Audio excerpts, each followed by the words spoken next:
Hi Uglies, and welcome to my first Patreon video. If you're new here, my name is Dee, and my pronouns are she, they.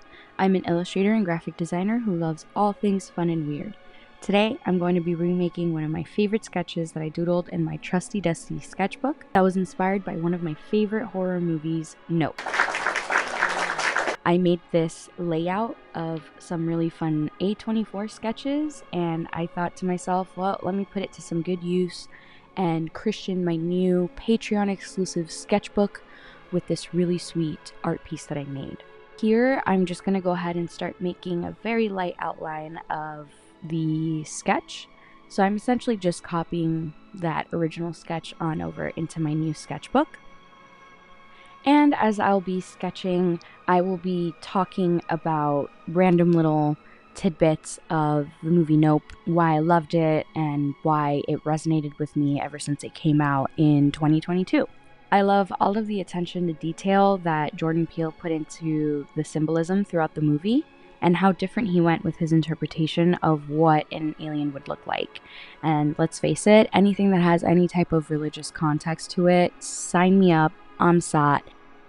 Which is why I was extremely excited when I saw Jordan Peele's decision to make Jean Jacket based off of a biblically accurate depiction of what an angel looks like.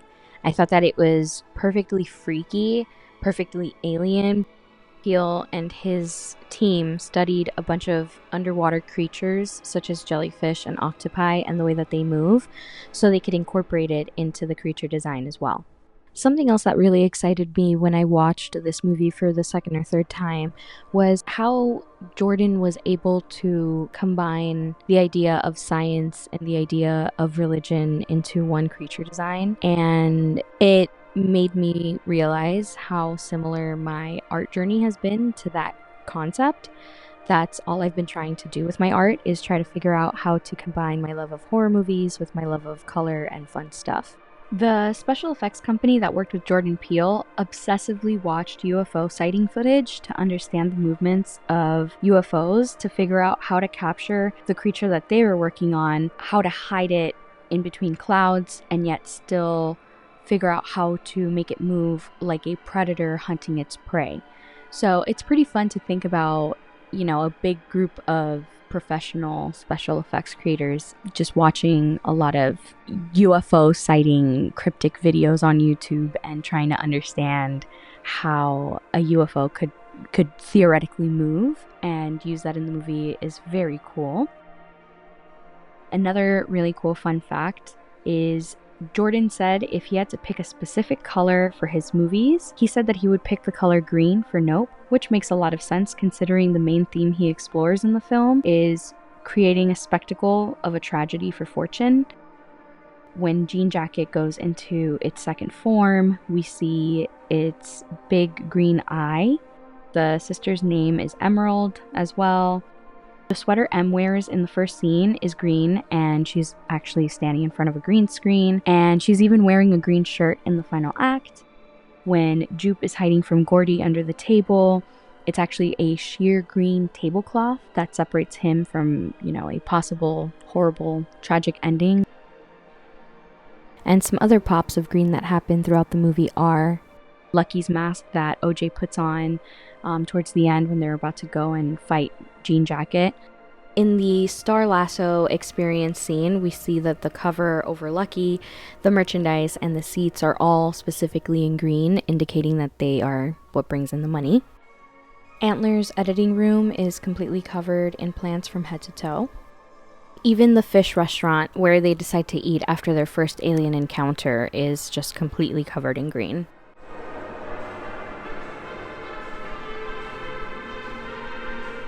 The outfits picked out for the characters also had a lot of thought put into them. The art director wanted M's clothing, Kiki Palmer's character, to feel like her clothing was maybe stuff that she had left behind at the farm when she moved away. And you can really sense that kind of nostalgia with the 70s and 80s vibe that they picked for her outfits. Also, honorable mention to her awesome Akira moment at the end of the movie. Then we have Otis Jr.'s outfits, which represent a symbolic visual representation of his confidence from beginning of the movie to the end of the movie, where he first starts off with more muted colors and hats that cover his eyes and he doesn't really meet people eye to eye, to then wearing a super bright orange hoodie with no hat on and having clear communication of what he would like to do and how he wants to plan it out. Angel's wardrobe also gets progressively lighter as the movie goes on. So at the start, he is pretty much wearing all black or a lot of dark colors, and as the movie goes on, he starts wearing lighter colors. The very saturated color palettes that we see our characters in throughout the movie was so they could stand out against the very pale yet beautiful, haunting desert colors, and to also make them feel like they were the superheroes of the movie. They wanted it to be very apparent, and they wanted them to stick out essentially like sore thumbs. Now, this part, not sure if I'm putting on my conspiracy tinfoil hat on for this part, so you know what? I'm gonna change this segment now to Conspiracy Tinfoil Hat. Here are my thoughts. My thoughts for my thoughts. I genuinely saw a lot of references to the number 3 in the movie, and when I did my research, I did see that a lot of people were talking about a lot of things that happened in 3s, and I just wanted to share them with you guys so you can also make your own conspiracy tinfoil hat. Some fun examples of the 3s in the movie are Jupe's 3 kids. There's a 3-camera setup around the studio during Gordy's incident. There are 3 main horses and 3 main characters, and even when Gordy is going through his whole rage fit around the studio, he pummels Jupe's co-worker 3 times into the ground. As Em gives her monologue at the beginning of the movie when they are on the movie set, she mentions her great-great-grandfather, only to miss one more great in there, and it's because she actually memorized her father's version of the speech, not the version that technically she's supposed to give. And so scary movies love to use the rule of 3s to freak people out, and of course bad things always come in 3s. Speaking of 2 specific scenes I just mentioned, look at the uncanny resemblance between the aliens that they were marketing as like the little toys for the Star Lasso experience and the 3 cameras that are set up in the studio where the Gordy incident happened. Fuck, that's so good. By the way, this is actually my first time using Copic markers. Well, the insect illustration that you saw at the beginning of this sketchbook was the first time that I ever used Copic markers. I wanted to find a material that I could easily pick up and just put some color down on paper. As much as I love using my watercolor, ink, gouaches, paints and stuff, it's really hard to be able to focus on filming myself and as well like mixing colors and figuring that part out. So I just really wanted to just have fun with my usual color suspects, and that's all I wanted to focus on. I just wanted to have some really fun bright colors on paper and just continue practicing how I portray my art.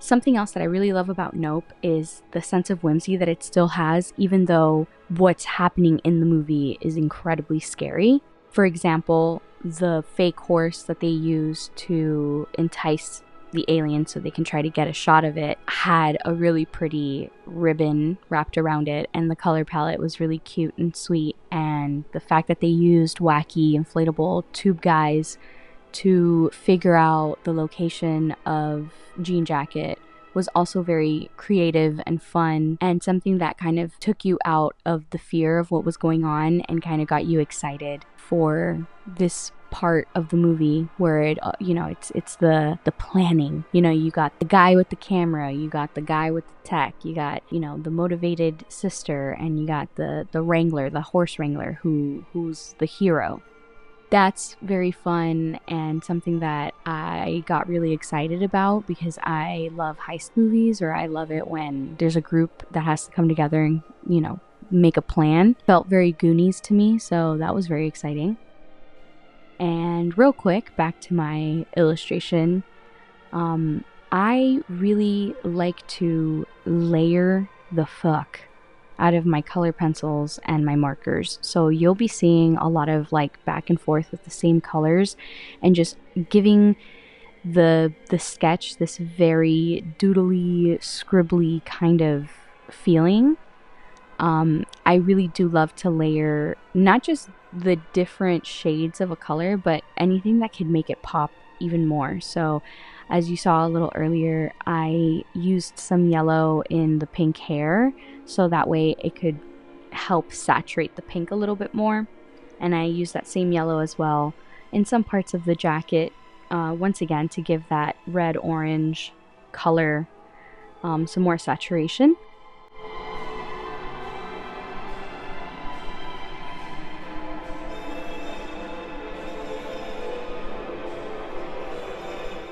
The beautiful, intricate patchwork and embroidery that was used on Jupe's jacket and pants in the Star Lasso experience scene. If you don't know what I'm talking about, there's this beautiful red jacket with beading all over it that have like little UFOs and stars. It's so immaculate. They actually used those textures and like the embroidery and the beading in one of their movie posters. So it's very cryptic, but it's so lovely to look at. I'm also going to add a screenshot here. It's one of my favorite posters. Obviously, it's for, you know, when after you see the movie, you're like, oh my god, I know exactly what that is. And I personally just love that, you know, use of details from the movie in movie advertisements. I think it's a lot of fun because you can still have some enjoyment out of the movie advertisements post watching the movie. And that's really exciting to see.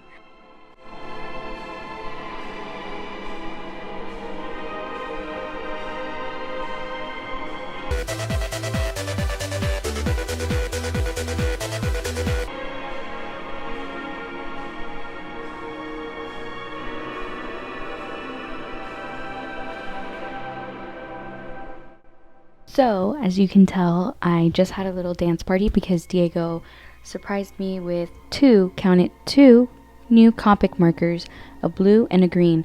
I was complaining to him about my new blue and green Copic markers being too dark for me to be able to use it with any color pencils. You can't see any of the details that I want to use with these Copic markers. I got too excited with the blue. It was just too dark. It was beautiful, but too dark. And the green, I didn't even use it here, but yeah, I foamed at the mouth when I saw the blue and I tested it out. And I immediately thought that this was a perfect, fun, contrasting color to really make those oranges and reds and pinks really pop. So I gave our sweet little yeehaw cowgirl, rodeo cowgirl, a fun little bikini top. I kind of was inspired by Amy from Amyl and the Sniffers. She always wears a bikini top, and I don't know, I just love how punk rock she is. So I thought, why not do a little bikini top with the rodeo fringe jacket?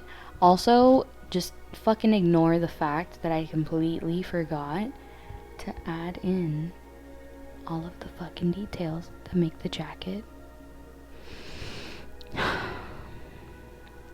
I forgot to add in the details. I just realized as I'm doing this voiceover, I just realized that I forgot to add the details on the stupid jacket that made the jacket the cool thing. Alright, well, you know what? So, as I'm going to continue detailing out this dumbass jacket without the cute-ass details I meticulously so drew in when I sketched the piece out, I guess I'm gonna give my rating. I'm gonna give my rating of the movie. I would for sure give it a solid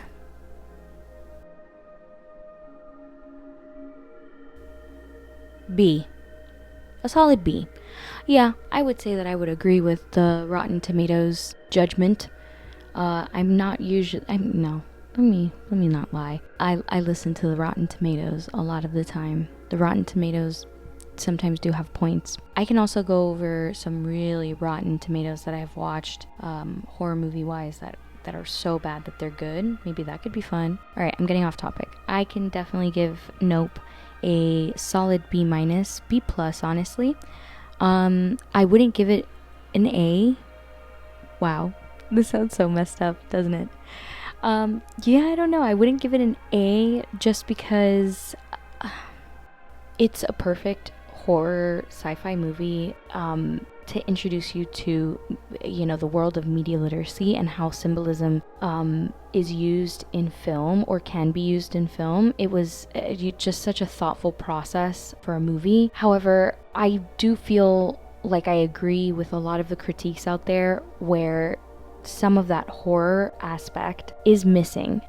It is there. It's more of a psychological type of horror, and it's something that feels more unsettling, which is usually what alien sci-fi movies feel like anyways. It's more of the unsettling feeling of dealing with an unknown entity. But even with saying that, I feel like prolific alien movies such as Alien itself still had that grotesque body horror. It still had a very classic take on what horror is, and I do wish that they showed that aspect a little bit more in the movie Nope.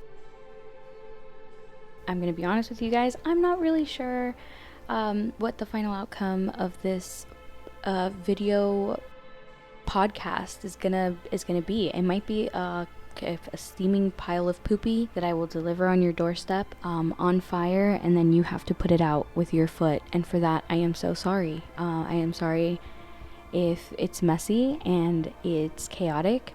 I really had no idea and no expectations of what I was gonna come out with, to be honest with you. As I said, this was a long time coming, a dream that I always wanted to do. I've always wanted to put myself out there and share my process, because I know that I am definitely not perfect whatsoever when it comes to making my art. Like, I do make fun art, but it took me a really long time to get here, and you know how everybody says practice makes perfect? Well, no, it's fucking true. It's annoying. I, like all artists that come to this point, are living proof of that, and I'm really living proof of that. I'm proof of God. And I still see a lot of flaws in my art when I draw, and I'm really excited to continue this journey where I share my art processes with you guys, so then I can see my flaws, and then I can practice on that and become better.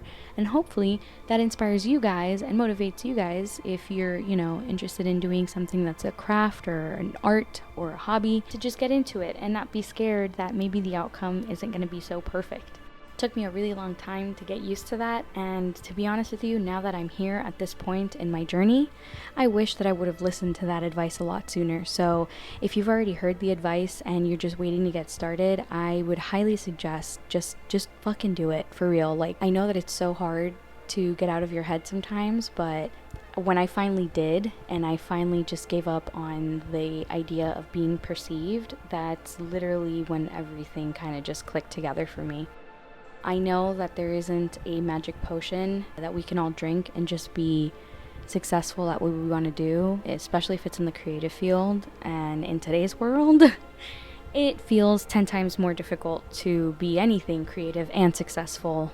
But I am here as a 32-year-old lady to let you know that Auntie is here to help you, to guide you if you guys need any help with anything. As I mentioned, or I don't even know if I've mentioned it at this point, but I would love to use this Patreon as a harbor for our community to be able to talk about anything art related, anything horror related. I am here for it all. I want to be there and help you guys with any endeavors that you may have, even if it's starting up a Patreon and it has nothing to do with horror movies or art. You want to do something completely different. If you have any questions about that and how to start it up, I'm more than happy to help. I mean, as you can clearly tell, my journey is not perfect whatsoever, but I am here trying my best, and I do it because I saw that there are so many of you guys interested in maintaining this little community together, and I just want to thank you guys for noticing and enjoying all of my hard work. It means a lot, and I just want you guys to know that I just want to be your art friend. If you ever have any questions about anything, I would love to provide that kind of support and help. So yeah, if you have any questions, leave them down below. Let's start a little chat about all of the stuff that I spoke about the movie Nope, about my art process. I know I didn't talk much about my art process. I definitely can be leaving all of the materials that I used in this video down below, or wherever the information is posted with the video on Patreon, but I will most definitely leave links. Also, friendly reminder, all of these materials I have collected over time. Like, yeah, some of them I impulsively purchased them when I had the money in my bank account and I said, fuck it, the world is ending anyways and I'm gonna die. I'm just gonna be dust in the wind.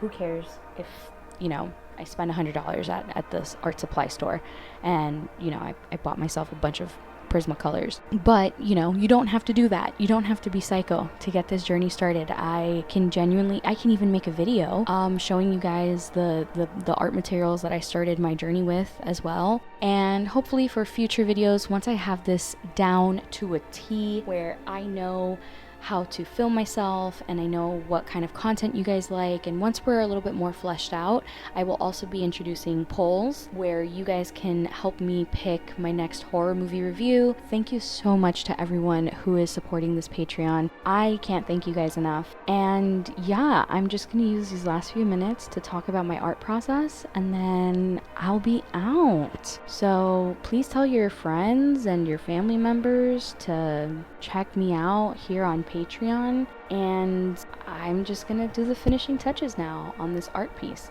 I realize that I don't like such a stark black as my darkest color in my art pieces anymore. Even the gray that I use in all of my digital illustrations, I use a dark gray. I don't really go for pitch black anymore. And so here I am using just a variety of different color pencils with the same color palette that I used on the cowgirl's cheeks. Also, let's take a moment for really looking at how beautiful this art piece was at this point. And I'm not sure if I have any Jenna Marbles fans up in this house right now, but I am a Virgo and we're about to come to a really, really sad moment in my art career where I do the too much gene. And why did I go in with this marker? I used the marker in the stupid hair, you know, like it doesn't work like color pencils. Like once the ink goes down, that's the color, honey. So you're slowly seeing me ruin my art piece, and now here's me trying to fix it. And at this point now, I am really not liking this because now I made her cheeks and her ears far too red. Yeah, look at what you did. Alright, so now I'm going to try to save her, and I bring out my trusty gel pen. Always have a trusty white gel pen in your arsenal of art supplies. You can use it almost as whiteout. It works over color pencils and it works over alcohol ink markers. I love it. Sometimes it works, sometimes it doesn't. It does the job. This is just a sketchbook, D. Relax. It's just a sketchbook. It doesn't have to be perfect. But here I am trying to fix it with the white pen. As you can tell, I am trying to blend in the rosacea I gave my poor cowgirl on her cheeks and her ears with the white pen. And then you'll see me grab my color pencil, and now I'm trying to blend in the pink somehow over the gel pen.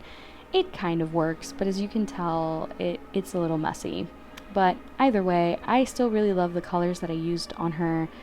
And as a big thank you, I just wanted to let you guys know that I will also be offering a sweet little free digital download of this art piece. I ended up making the digital version of her a little more completed, more refined, fixed up, and with the cute embroidery that the jacket's supposed to have. So yeah, I fixed her up, I cleaned her up, I digitized her, and I made her into a freebie downloadable little print for you guys. You know, if you have a friend who's a big Nope fan, if you just like her because she's like a cute little UFO cowgirl and you just need a sweet little fun and quick and easy art print to put up on your wall, I made it as a 5x7 print for you to download. And just feel free to share it with your friends if you want to. I don't give a fuck. Just make sure that you let them know that this is from Horror Fiend Art Club. There's the digital version. There's the scanned in version that I painted and I overexposed. And I love you, fiends. Bye!